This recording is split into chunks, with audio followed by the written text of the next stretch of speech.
My friends, a bombshell was dropped last night. Huge news, not a literal bombshell, but a bombshell of news, because Rehi, the Russian military blogger, reports that Ukrainians have established another bridgehead over the Dnipro river, and I'll zoom into the location for you.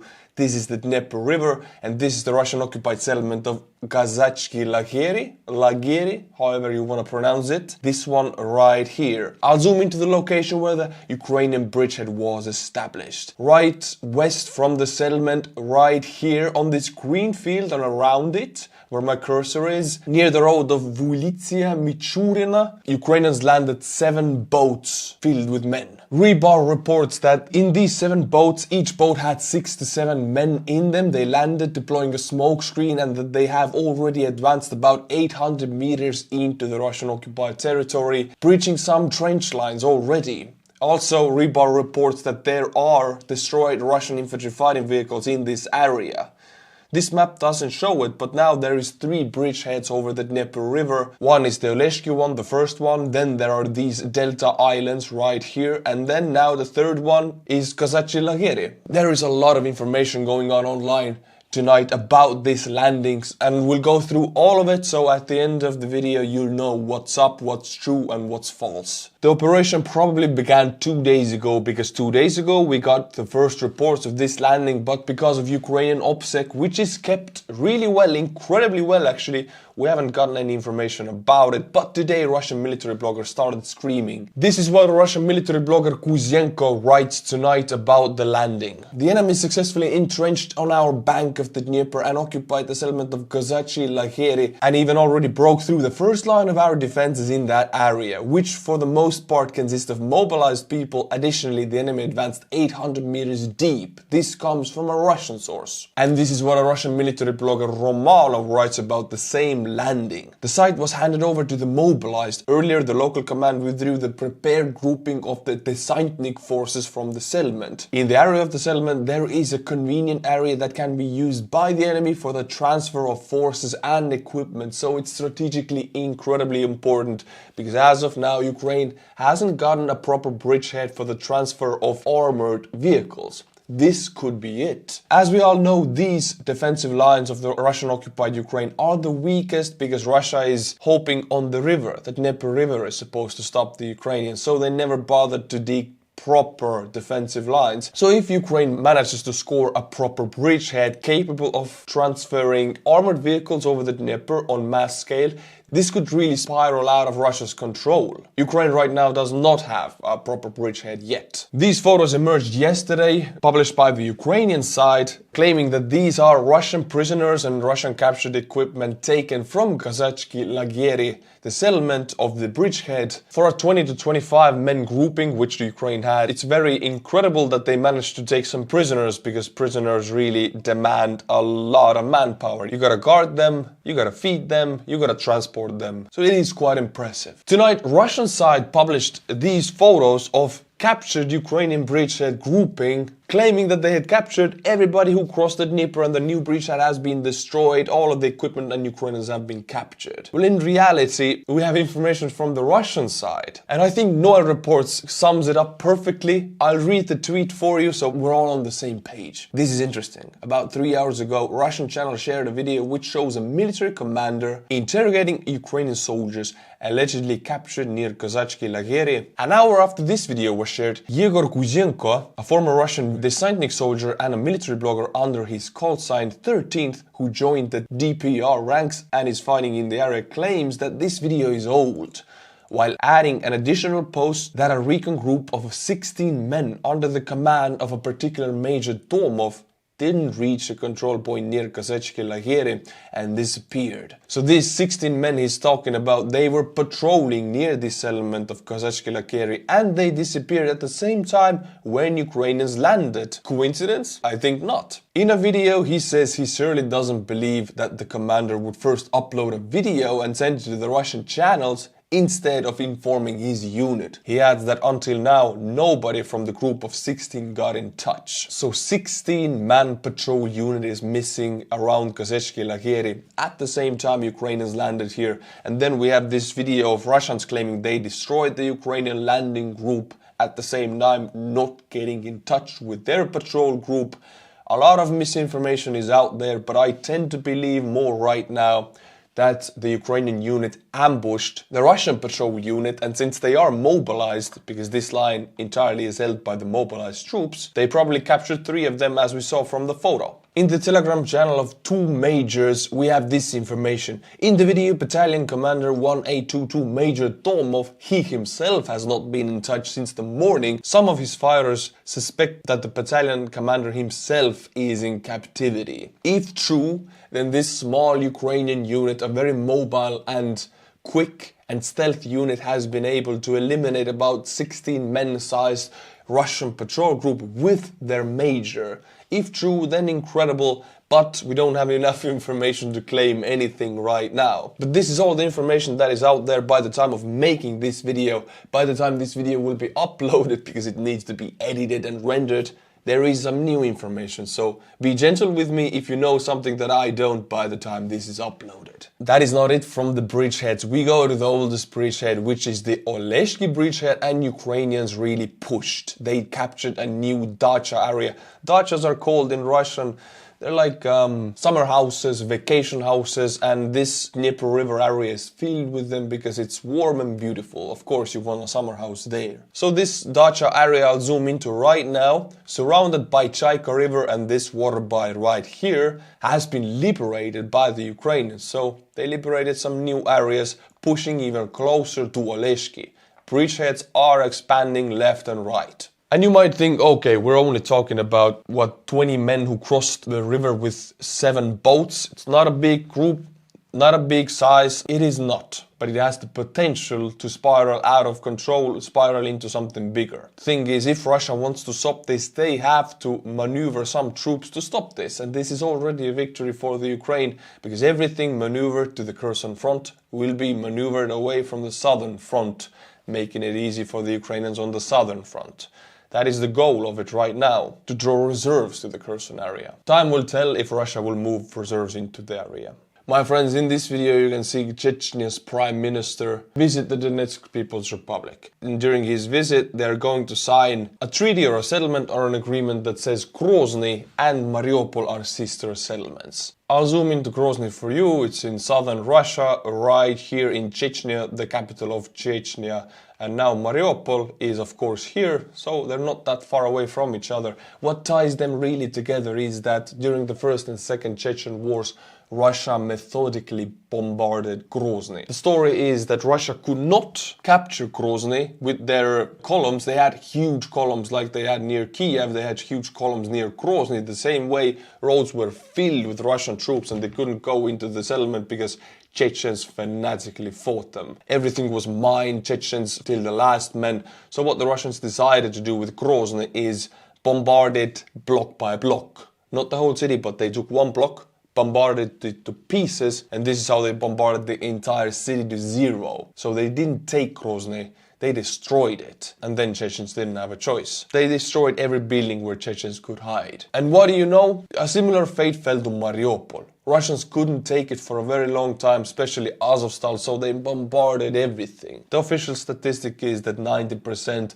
of Mariupol buildings have been damaged or destroyed by Russian artillery. And of course they make them sister settlements. It is incredibly stupid, it's cynical, and it's honestly very sad. But my friends, today is a big day and one of the historical days of this conflict, because today we have 250,000 of Russian liquidated personnel in this Russo-Ukrainian war. 250,000 KIAs. That is incredibly high. That is more than Soviet Union lost in Afghanistan. That is more than most of the wars that have happened since the Second World War. And in the past 24 hours, Russians lost 820 KIAs. That is well above the 7-day average, because yesterday they conducted a huge counteroffensive in the southern front, which was not successful. Ukrainians stood their ground and the defensive lines held, but Russians lost a lot of troops. 820, one of the higher numbers I've seen in 2 weeks. Then they lost 8 tanks, 12 armored personnel vehicles, 17 artillery systems, 1 anti-aircraft warfare system, 17 UAVs, and 19 vehicles and fuel tanks, plus we have 5 special equipment. Losses incredibly high. These losses spell out for me that Russia will announce a new mobilization. Right now they're carrying out a hidden mobilization, luring people into the army by bigger pay, especially from the poorer Russian regions. Of course, forcing some factory workers to join the army, forcing some university students to join the army. But an official mobilization is needed to make up for these losses. I think fall or winter, that's the start of the Russian mobilization. Second wave of it. Russian authorities report that tonight 2 drones were shot down near Moscow, near Domodedovo airport. Drones are still flying into Moscow and the Moscow area. We don't know anything about an official attack, but when 2 drones are near Moscow, they are Ukrainian. Who else can they be? When I was in Kiev for the 3rd time in this year, I met a certain individual who was directly involved with military startups, and the startup that he was involved in produced drones, and he told me about the inner workings of these companies. They said there are hundreds of these companies and most of them are able to produce hundreds of drones. And how they test their drones, it's heaven for military startup, because the biggest thing for military startup is testing grounds, and if there is no war you cannot test it, you cannot really know how it works. Well, they have a war going on. They have time pressure. The way they test their drones is they have a prototype. They have like 5 prototypes. They send them all to Russian positions.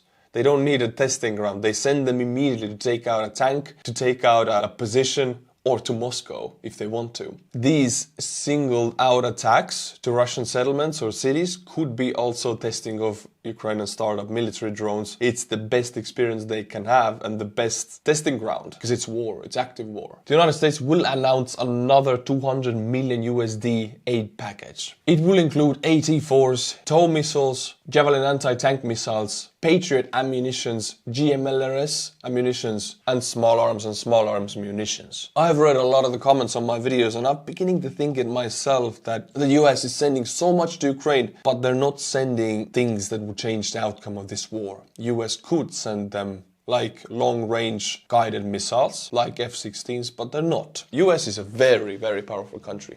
If they want to win a conflict, if they want to get involved in a conflict, they can do it extremely fast with extreme intensity. In Ukraine, I feel like they're holding back. US could send long-range missiles tomorrow. They could send F-16s tomorrow.